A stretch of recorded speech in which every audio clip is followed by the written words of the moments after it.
Hello again, football fans. Welcome into the final week of the regular season of Mountain West football. It has flown by.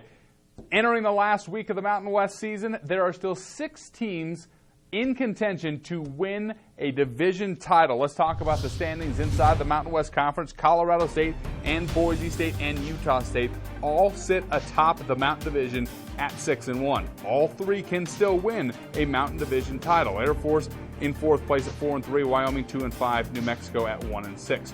Over on the west side, there are 3 teams that still can win the West Division, that being San Diego State, Fresno State, and Hawaii. Fresno State still in contention. They got to get a win to get to a bowl game, though. Nevada has dropped out of contention for a division title, but they are bowl eligible. San Jose State and UNLV round out the West Division. So 6 teams are bowl eligible, but everyone now focusing in on that division title and a berth in the 2014 Sports Authority Football Championship game. Let's talk about the first game out of the box on Friday night because it has huge ramifications on the Mountain Division title. That's Colorado State and Air Force, 1:30 Mountain Time on CBS Sports Network. Colorado State 6-1, Air Force 4-3 in conference play. Here's how Colorado State can win the Mountain Division title and get in to the Mountain West Championship game. They need a win over Air Force, and they need Boise State to lose to Utah State. Of course, this Colorado State team, Ted, the offense is absolutely outstanding right now. D. Hart has now topped 1,000 yards rushing. They have a 3,000-yard passer in Garrett Grayson. They have a 1,000-yard receiver in Rashard Higgins, and they now have a 1,000-yard rusher in D. Hart. They're just the 11th Mountain West team in history to accomplish that feat. Second time it's happened in Colorado State history. They'd love to get Air Force in a shootout. Can Air Force hang with them, and what do they have to do offensively to hang with Colorado State, who would love to just put up the points? Well, Jesse, with all that production, it adds up to an average of 37 points per game this season. And listen to this. They've ripped off 45, 38, 48, and 58 over the past month. 2 wins by just 3 points, and their single loss of the season to Boise State came when they were held to less than 31. So here it is. That means the Falcons' defense must find a way to shave off a single touchdown from CSU's prolific offense and then somehow produce at their own pace of 31 per game. To me, that formula is found in the late September win over Boise State, where Air Force held Jay Ajayi to just 63 yards rushing and grabbed 5 picks off the Broncos' second leading Mountain West passing attack. And the key may come down to the turnover margin. CSU is -2 and -1 in 2 of those sub-31-point games. Air Force has been on the minus side of giveaway, takeaway in all 3 of their losses this season. A performance like they had against Boise State with 7 turnovers, those 5 interceptions that I talked about, and 2 fumbles would go a long way towards their upset bid against the class of the conference.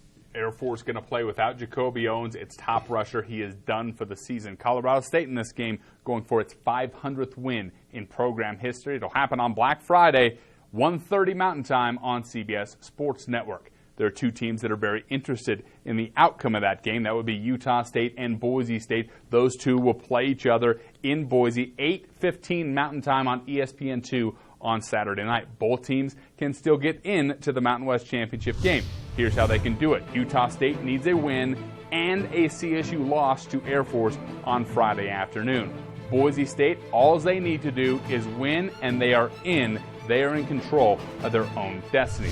This is one of those classic Mountain West battles where you got strength versus strength. Utah State ranked 10th nationally in scoring defense. Boise State ranks 9th nationally in scoring offense. In a game that is possibly a winner-take-all on Saturday night, what means more? Well, the temperatures are liable to be hovering around freezing on the blue turf, but that didn't slow down the Broncos' offense in a cold Laramie this past weekend. Boise State put up 63 on the Cowboys. Grant Hedrick was an efficient 13 of 19 with 3 touchdowns. Jay Ajayi rushed for 110 yards and 2 scores. Utah State has found a way all season to move the ball behind 4 different starting quarterbacks and has really relied upon its defense to produce opportunities for the Aggies, with the Mountain West leading 28 takeaways. Boise State's 2 losses and its closest margin of victory were the only games in which the Broncos gave up negative in the turnover margin.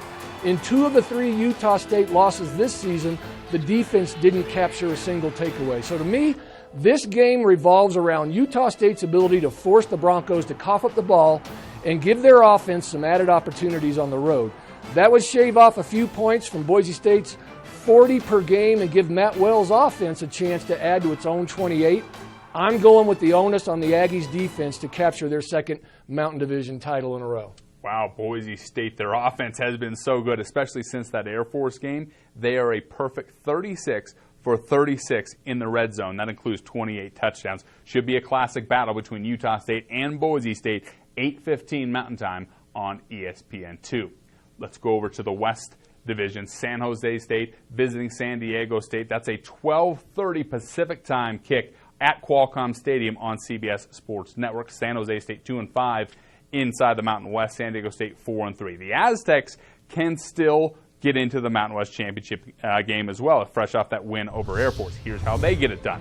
San Diego State would win the division and get into the Mountain West Championship game with a win over the Spartans, and they also need a Fresno State loss. We'll talk about the Bulldogs here in a second, but first, San Diego State bowl eligible for a 5th straight season. They held Air Force scoreless for 3 quarters, and the defense was even better than that. They held Air Force to the lowest rushing yards in a conference game since September 20th, 2008.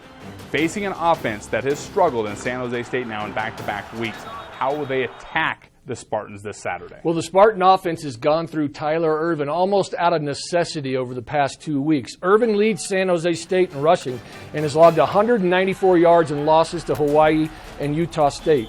Questions surround the health of quarterback Joe Gray, and the Spartan passing attack can only muster 2.8 yards per completion behind Mitch Ravizza in his first and only start of the season. Look for Rocky Long and his defensive staff to stymie the run on their way to the passer.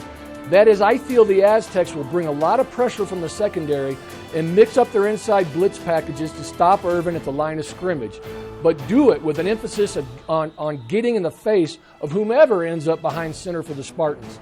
San Diego State showed a ton of athletic ability, I thought, against Air Force and were willing to take some chances. They gave up a couple big plays through the air, but held the Falcons to 3.7 per carry and forced 4 turnovers.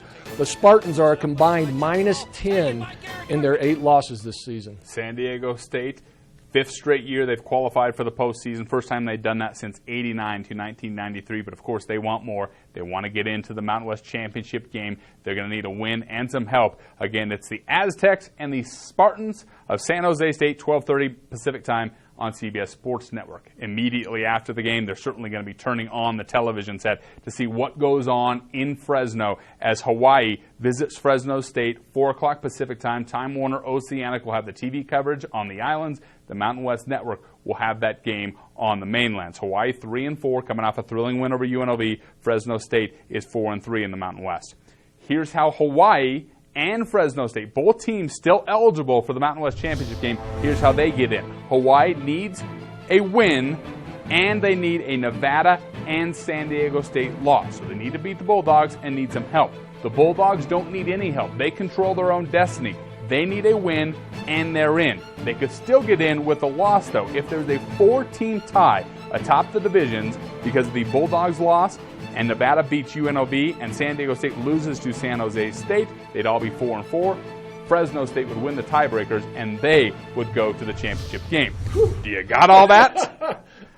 The Bulldogs are in the driver's seat. Hawaii, they're coming off a couple of great wins. Both teams are peaking at the right time. What are the keys to victory for both of these teams who still have championship aspirations? Well, for Hawaii, they've got to remember back to 2 weeks ago when they went on the road against San Jose State and captured their first win in a number of games. And we talked about the confidence that could produce for the team learning how to win on the road. That means playing the same smothering defense that forced 3 turnovers, held the Spartans to 152 yards in the air and no touchdowns.